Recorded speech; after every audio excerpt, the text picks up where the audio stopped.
It was on the Saturday before Christmas, 89 years ago, that this fixture was born. Everton, the visitors, beating Leicester Foss, as they were then called, by 2-0. Today also marks the completion of 2 years as Leicester City's boss for Martin O'Neill, but hasn't he done well?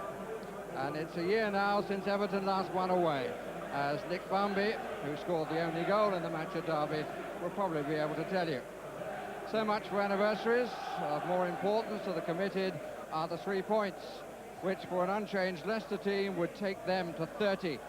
O'Neill admits to setting targets of 10 points, and after 1 goal, 2 draws and a defeat in their last 3 home games, he'll be hoping that Emil Heskey brings his under-21 England form to the Premiership. Howard Kendall makes 2 changes in the side already missing through suspension, Slaven Bilic and Duncan Ferguson.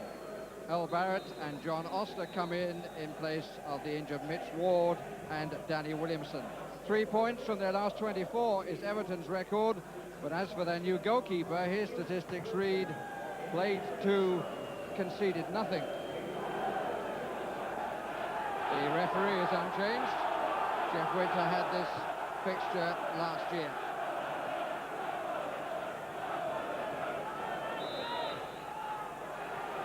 Everton in the yellow strip, and this is the ground where they've had a good record over the years. Leicester haven't been able to beat them since 85.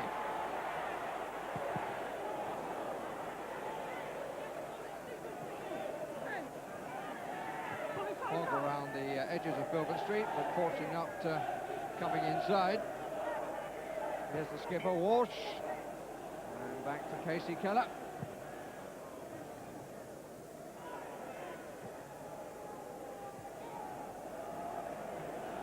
Lennon.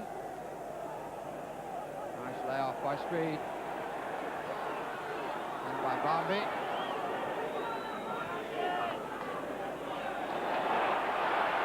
Good start by Savage. Good advantage played by the referee.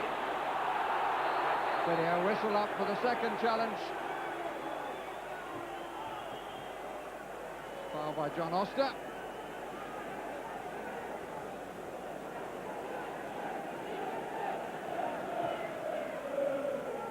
Here's Guppy.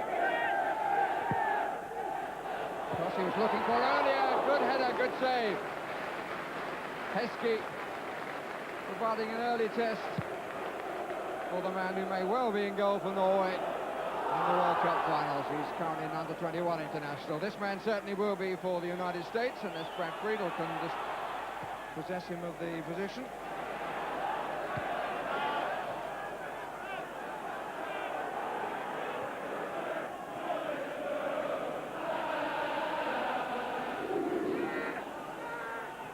Elliott.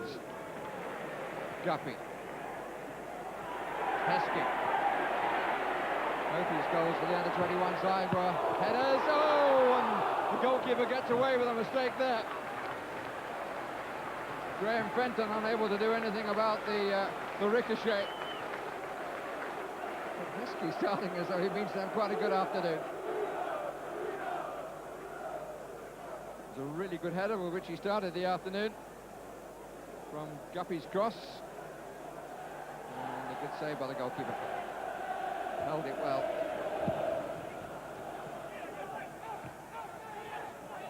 Collected by Oster. Used again and well.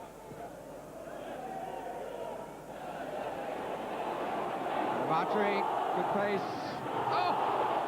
Just needed the touch from Bambi, but he couldn't quite reach it. Martry felt he was pushed and pulled, which is probably true, but he might have been doing his fair share.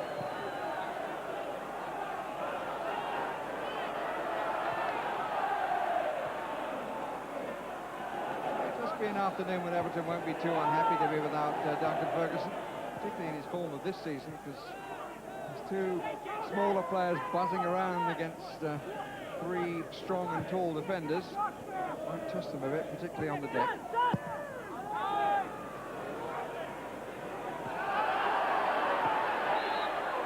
They think this against Pryor.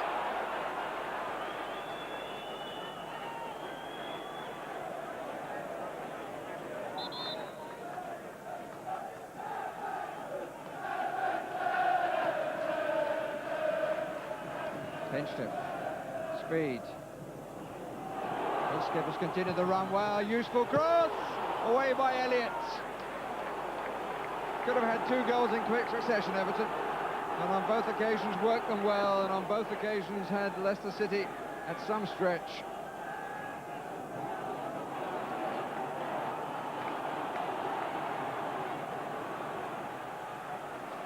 Walsh.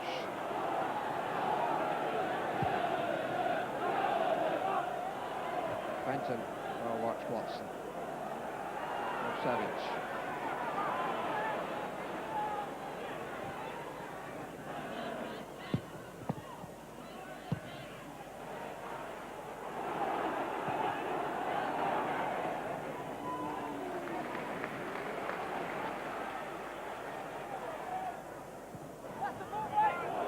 Good ball to Heskey. Well claimed.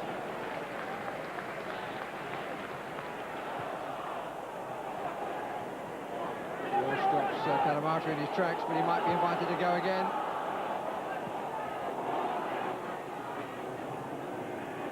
Oster supporting Bambi. Farrelly. Good try. From all of 30 yards. Struck it well. He scored once. Carl Kendall's first signing on his 3rd time as manager.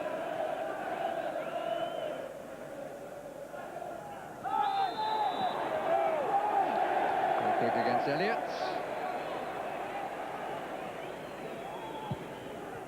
Oh dear. A lack of concentration from John Oster. Here's Graham Fenton. Is it? No is the answer.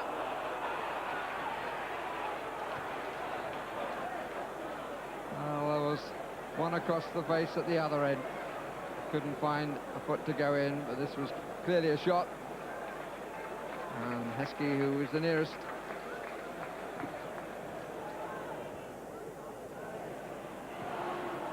Cadamartri. Could be some promise here, or would have been, but for a good challenge by Walsh.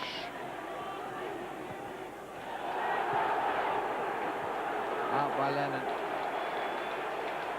Player down, Everton fans are protesting about it. Cadamartri, who's down.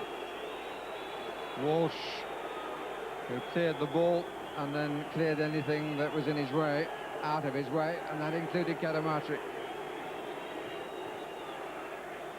Face of innocence. Oh, goodness me. He won the ball with his foot, gave as good an offhand that would have gone down well a few yards away on Leicester Tigers ground, and then just carried straight on and took player and ball. Out by Walsh. Cadamartri. Good block by Heskey from speed. Crowd booing Cadamartri, which seemed most unfair, but where did fairness have anything to do with it?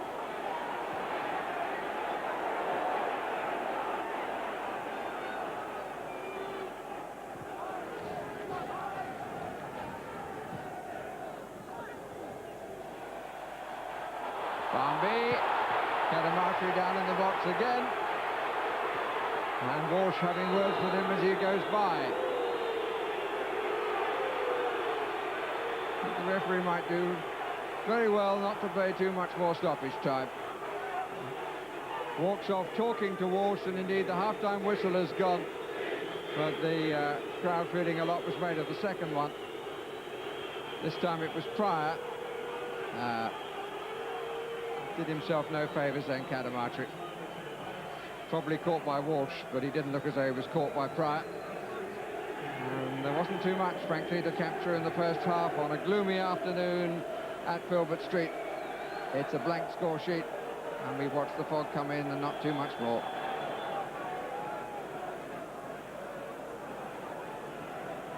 Martin O'Neill turns to the old campaigner for his substitution, start of the second half. Steve Claridge now joining Emil Heskey. It's Graham Fenton who's gone off. No change in the Everton lineup. And no greater threat from the fog.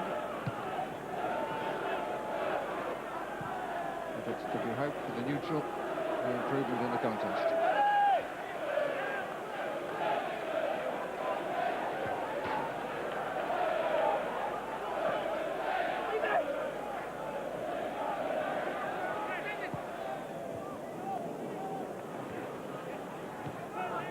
Starts for Claridge.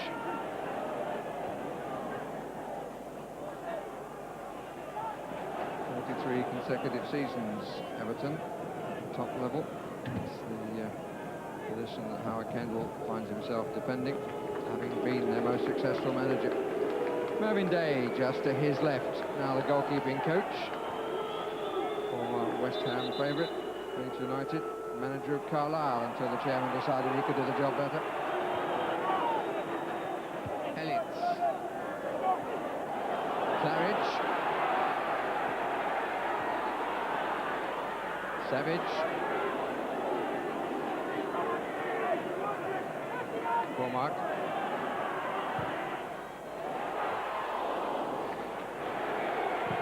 Strike was by Walsh. Good save.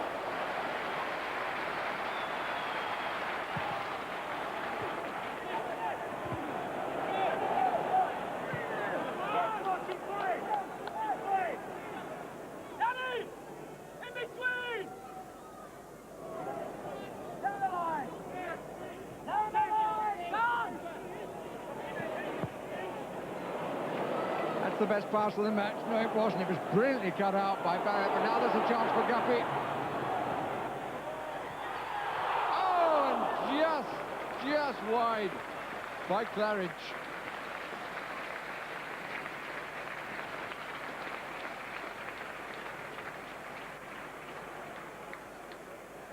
Just got in front of his man.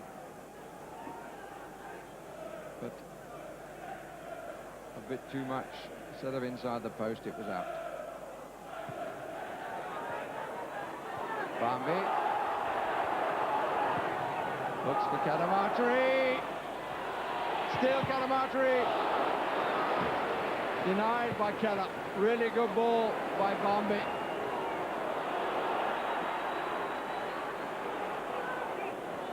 Is it?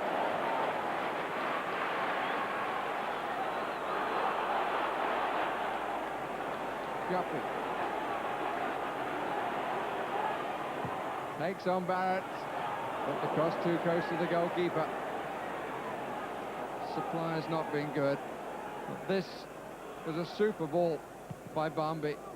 Just ran off the thigh, couldn't get any power in the shot.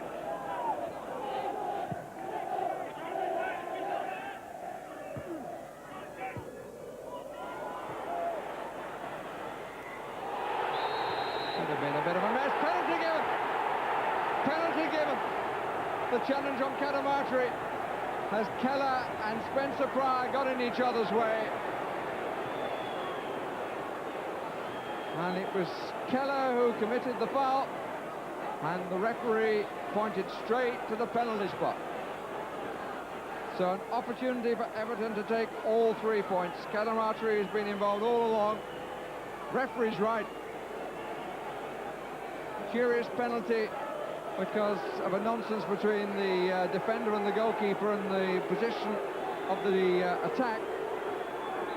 But it gives Gary Speed the chance, as the yellow card is shown, either to Walsh or to Heskey, I'm not sure. It gives Gary Speed the chance to give Everton all the points. And Casey Keller is very, very cross with himself. Got a block on the ball, couldn't keep it out. Like the match, it wasn't a particularly good penalty. In fact, it was a poor penalty, but it worked.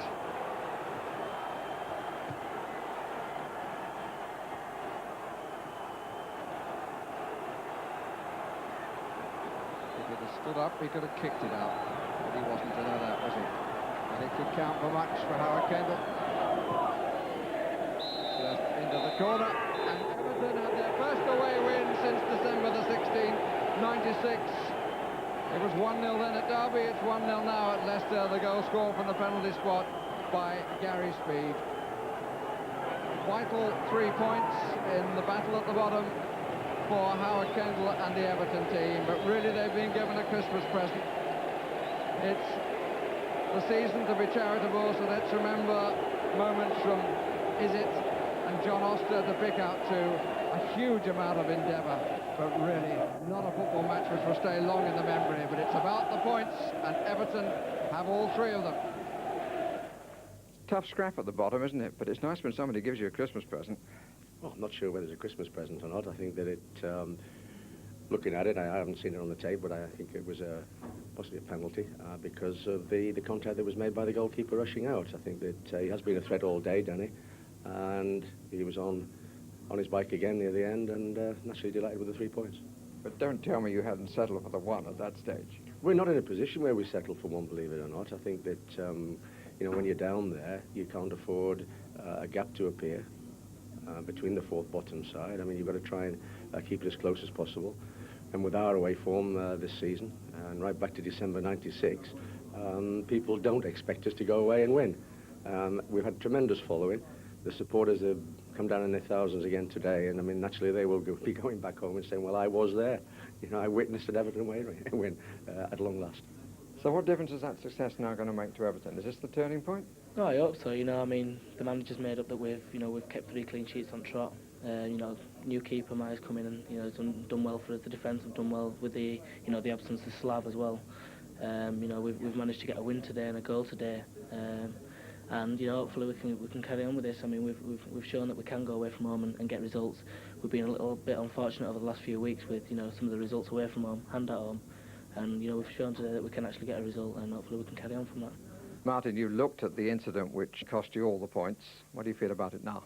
I thought it should never have got to that stage. I thought that when I first saw the incident, in other words, from my vantage point, I thought that Spencer Price should have got there first of all and kicked the ball out. He knows the rules here. If you're the first there to get to it, kick it out and then argue later about what's happening.